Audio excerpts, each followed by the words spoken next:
আসসালামু আলাইকুম everyone, welcome back to my channel. এখন আমি আমার আল্ট্রাসোনোগ্রামের সেকেন্ড ক্লাসে যাচ্ছি, আল্ট্রাসোনোগ্রাম কোর্সের। তো আমি আমার ফ্রেন্ডদের সাথে যাব, কিন্তু ওদের ফোন দিয়ে শুনি যে ওরা এখনও রেডি হয় নাই।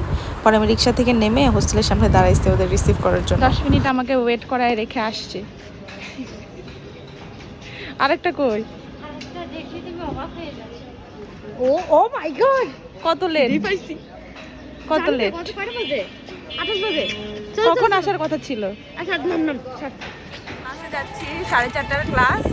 4:30 রিকশায় উঠে। হ্যাঁ, 4:30টার রিক্সায় উঠেছি। ইনশাল্লাহ 5টার মধ্যে পৌঁছে যাবো নাকি ইনশাআল্লাহ 7 মধ্যে আমরা যে জায়গায় কোর্সটা করছি সেই জায়গাটা আসলে আমাদের মেডিকেল কলেজ থেকে বেশ খানিকটা দূরে। তো আমাদের হচ্ছে একবার মানে হাউস বিল্ডিং নেমে দেন রাস্তা ক্রস করে আবার রিক্সা নিতে হয়। তো এই যে আমরা ক্লাসে চলে আসছি, এসে দেখি অন্য ব্যাচের ক্লাস হচ্ছে, যেখানে আমাদের ক্লাস 4:30টায় হওয়ার কথা ছিল। তা আমরা তো একটু টেনশনে ছিলাম যে যদি গিয়ে দেখি ক্লাস শুরু হয়ে গেছে, কিন্তু এসে দেখি না, ক্লাস এখনও শুরু হয় নাই, আলহামদুলিল্লাহ। তো আমরা ক্লাসে আসার পর আমাদেরকে ওই দিনের ক্লাসের শিট দিয়ে দেওয়া হয়। আর এই যে আমার আরেক দুই বান্ধবী জিম আর বুশরা, আমরা একই সাথে মনে হয় এই ব্যাচে আমাদের কলেজের 13 কি 14 জন আসছি। আর এটা হচ্ছে আমার ফ্রেন্ড অবভিয়াসলি মৌ, আর ওই যে সুইটি। তো আমরা হচ্ছে সাইন করতেছিলাম, এখনও এটা নিয়ে আমরা হাসাহাসি করতেছিলাম অনেক, যে আমরা কি লেট করে আসছি, তারপরেও ক্লাস এক্স্যাক্ট টাইমে ধরতে পারছি। তো আমাদের ফার্স্ট ক্লাসের টপিক ছিল হচ্ছে ফিজিক্স, মেবি মানে মেশিন রিলেটেড ছিল। আজকে আমাদের ক্লাস ছিল হচ্ছে লিভার। এটা অনেক বড় একটা টপিক, এর মধ্যে অনেক কিছু ছিল।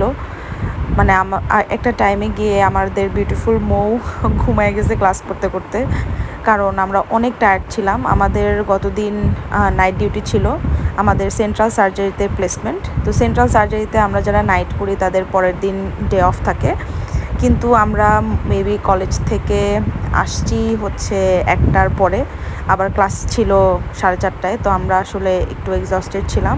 এখন আমাদের থিওরি ক্লাস শেষে আমরা চলে আসছি হচ্ছে প্র্যাকটিক্যাল সেশনে। এখানে হচ্ছে ম্যাম আমাদের ডিসক্রাইব করতেছেন মেশিনের বাটনগুলো সম্পর্কে, যে কোন বাটন কিভাবে কাজ করে কিংবা কোনটার কাজ কী। আমরা সবসময় যাই, কারণ আমার সাউন্ড তো লিভারে যেতে হবে, আমি এইভাবে রাখলে তো যাবে না। একটু কাট করে দেবো।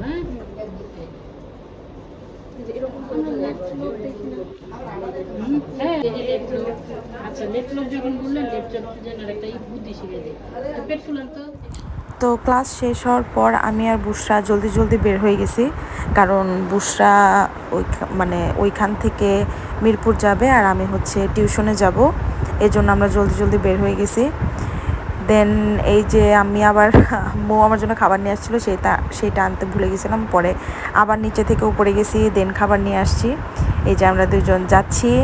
আলহামদুলিল্লাহ আজকে রাস্তায় এত জ্যাম ছিল, অনেক জ্যাম ছিল। হাউস বিল্ডিং থেকে আমার 13 নম্বর সেক্টরে যাইতেই মনে হয় মানে 30 মিনিটের বেশি সময় লাগছে।